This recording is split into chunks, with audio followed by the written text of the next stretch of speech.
Hello everyone, welcome to GateNet CS classes. So today we are going to cover part 2 of teaching aptitude. So let's begin with the question.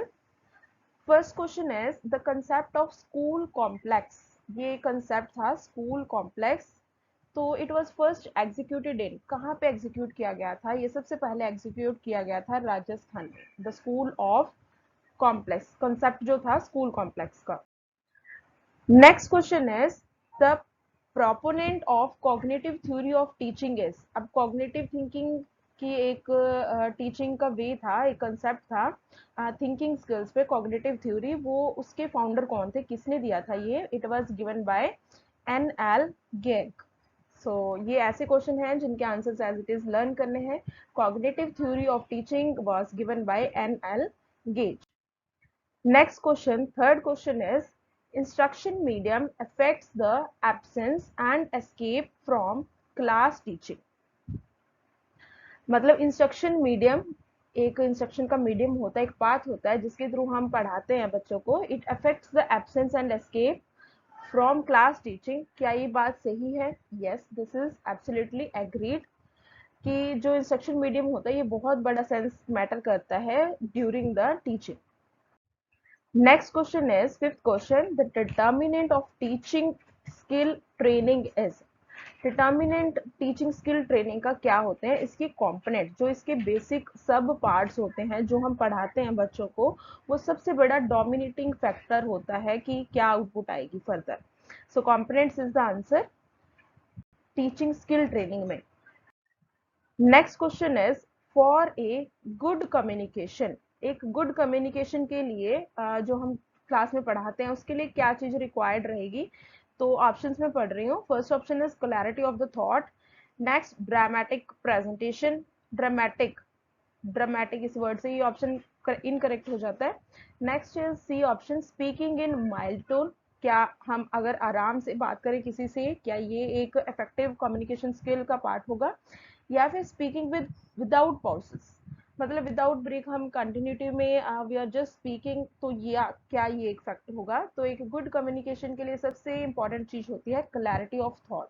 हमारे thoughts जो हैं while presenting it must be very clear so that जो opposite person है उसे clearly understand हो what we are exactly speaking. Next question is which of the following is an approach to educational planning.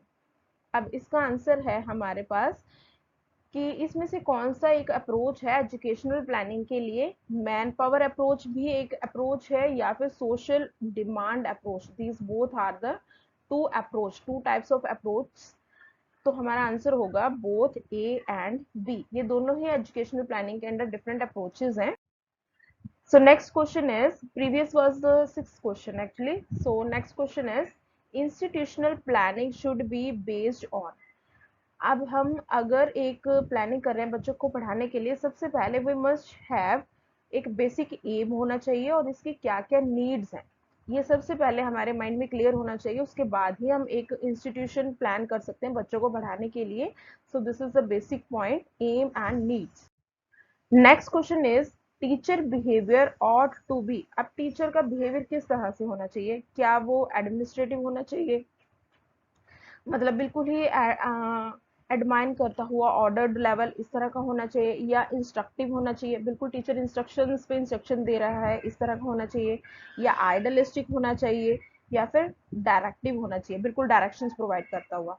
तो एक teacher का behaviour हमेशा idealistic होना चाहिए according to the environment and the students behaviour. A teacher should be able to manage each and everything. तो idealistic behaviour होना चाहिए teacher का. Next question is information highway और नेट इज. अब जो हमारे पास इंटरनेट वर्ड है इसको ही हम लोग बोल देते हैं net. Sometimes we pronounce it as net या फिर इंफॉर्मेशन गेटवे. ये एक नया वर्ड आया है इंफॉर्मेशन गेटवे, सिनोनियम है हमारा इंटरनेट के लिए. Next question is INSAT 1B. अब इनसेट 1B कब लॉन्च हुआ था? तो ये लॉन्च हुआ था हमारे पास 30 अगस्त 1983. 30 अगस्त 1983 में इनसेट 1B जो है it was launched. Next question is the number of representatives of central government in UGC. Again, this is a question जो कि हम higher education में भी consider कर सकते हैं and teaching unit में भी consider कर सकते हैं, and this is a very important question. कितने number of representatives होते हैं central government के in UGC? तो हमारे पास होते हैं इसके representatives 2. Next question is computer language is based on. अब कंप्यूटर जो लैंग्वेज है वो किस तरह की लैंग्वेज पे बेस करता है हमारा, ये होता है 0-1 की फॉर्म में, 0-1-1 0-1-1 इस तरह का बाइनरी कोड फॉर्मेट होता है जिसे कि हम बोल देते हैं नंबर सिस्टम. इस 0-1-1 की फॉर्मेट को बोल देते हैं हम लोग number system. Next question is the main task of educational computer. अब एक कंप्यूटर हमने रखा हुआ है जिसका पर्पस है कि हम बच्चों को पढ़ाएं और we are calling it as a educational computer. तो उसका क्या क्या मेन टास्क होगा? स्कोरिंग द आंसर्स, बच्चों ने एग्जाम दिया है तो स्कोर कैलकुलेट करना है, या फिर उसने सारी इंफॉर्मेशन स्टोर करके रखनी है, प्रिजर्व मीन स्टोर करके रखनी है, या फिर उसने एट द एंड डेटा को एनालिसिस करना है, इवेल्युएशन करना है. तो ये सारे ही पॉइंट कंसीडर करते हैं. तो एक एजुकेशनल कंप्यूटर के ये सारे ही जॉब है. So we will consider the correct answer as all of the above. Next question is UNESCO satellite directed television program. अब यूनेस्को जो सैटेलाइट टेलीविजन प्रोग्राम था वो सबसे पहले कब लॉन्च हुआ था? ये सबसे पहले लॉन्च हुआ था 1965 में. यूनेस्को का जो सैटेलाइट प्रोग्राम हुआ था start, television program, it was started in 1965.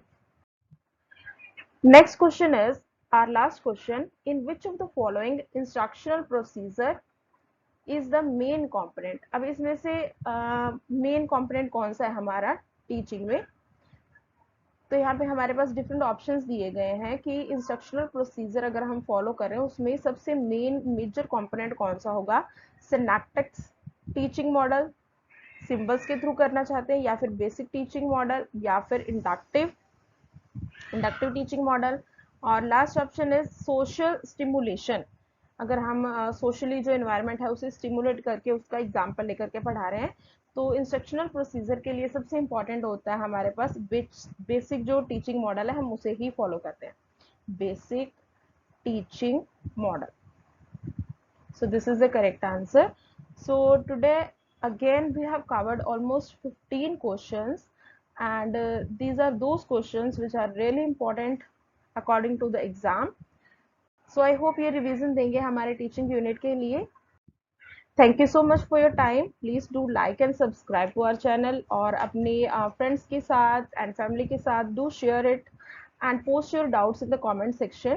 If you are having any doubt related to exam, किसी एग्जाम के बारे में आपका कोई डाउट है, या फिर कंप्यूटर साइंस सब्जेक्ट के रिलेटेड कोई डाउट है, या पेपर 1, तो आप अपना जो कमेंट है वो कमेंट सेक्शन में दे सकते हैं. We will definitely provide the feedback to you.